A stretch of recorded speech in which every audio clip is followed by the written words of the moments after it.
राहुल गांधी हटाव काय, राहुल गांधी भारतातल्या घराघरात पोचलेला आहे, हे काय हटवणार. दुसरी गोष्ट, BJP भयग्रस्त आहे राहुल गांधींच्या पॉप्युलॅरिटीमुळे आणि त्यांच्या आक्रमकतेमुळे.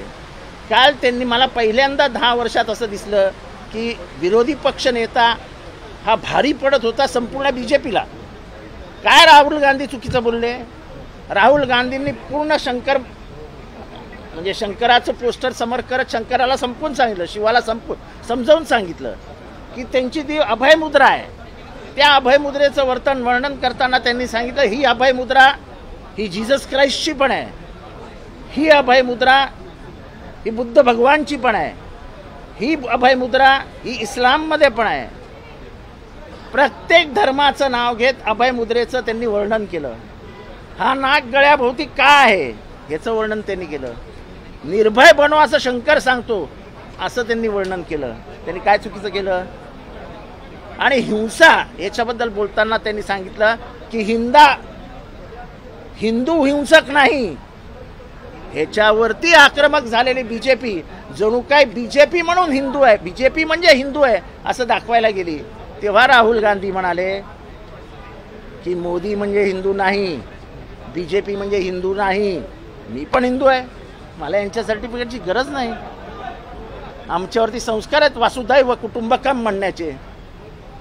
गेल्या 1 महिन्यात 7 मुसलमानांना ठेचून मारले, ठेचून. आणि माझी खात्री आहे भारतातल्या कुठल्याही हिंदू म्हणून जगणाऱ्या माणसाला हे मान्य होणार नाही. हिंदूला शोषण शिकवलं जातं, आपलं शोषितता शिकवली जाते, मर्यादा शिकवल्या जातात. आपण रामाला मर्यादा पुरुषोत्तम म्हणतो. आपल्या मर्यादा आपण हिंदू कधीच पार करत नाही. हिंदू धर्मात द्वेष शिकवलाच जात नाही. मग हे द्वेषाचं राजकारण करतात कशाला. आणि मग त्याच्यावरती बोललो की यांना राग येतो. कोण सुरक्षित ठेवणार या देशातल्या जनतेला. धर्म हा वादाचा मुद्दा होऊच शकत नाही आणि त्यांचं हिंदुत्व आम्हाला मान्य नाही. आमचं हिंदुत्व हे शिवाजी महाराजांकडनं येतं, आमचं हिंदुत्व हे फुलेंकडनं येतं, आमचं हिंदुत्व हे शाहूंकडनं येतं.